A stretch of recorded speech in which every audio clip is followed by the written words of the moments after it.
지난해 12월 3일 갑작스럽게 선포된 비상계엄은 결국 헌정사 두 번째 현직 대통령 파면과 함께 조기 대선으로 이어졌습니다. 애초 2027년으로 예정됐던 21대 대선이 2년 가까이 당겨져서 치러지게 된 건데요. 계엄 사태부터 대선까지 6개월간의 숨가빴던 시간을 최지숙 기자가 돌아봤습니다. 새해를 한 달 앞두고 다사다난했던 한 해를 마무리하며 저마다 신년 희망을 부풀리던 지난해 12월 3일 밤. 난데없는 45년 만의 계엄령이 일상을 뒤흔들었습니다. 파렴치한 종북 반국가 세력들을 일거에 척결하고 자유 헌정 질서를 지키기 위해 비상계엄을 선포합니다.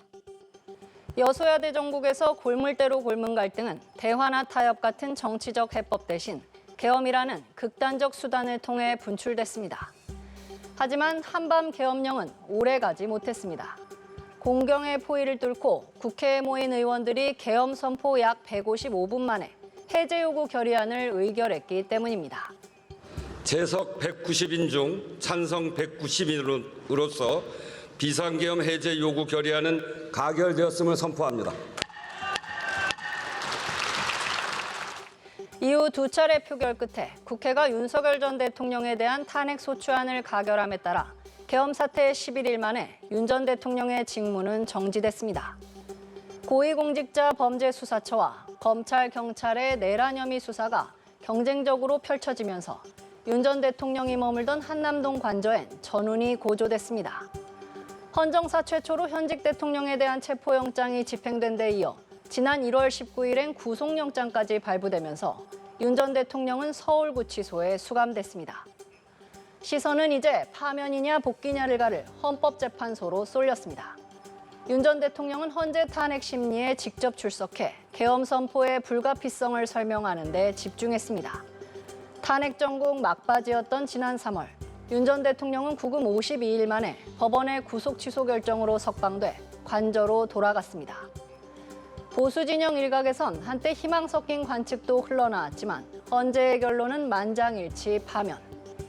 재판관 전원의 일치된 의견으로 주문을 선고합니다. 피청구인 대통령 윤석열을 파면한다. 결국 윤 전 대통령은 헌정사 두 번째 현직 대통령 파면이라는 불명예를 안고 다시 관저를 떠나 사저로 향했습니다. 숨 돌릴 틈도 없이 전국은 곧바로 60일간의 조기 대선 체제에 돌입했습니다.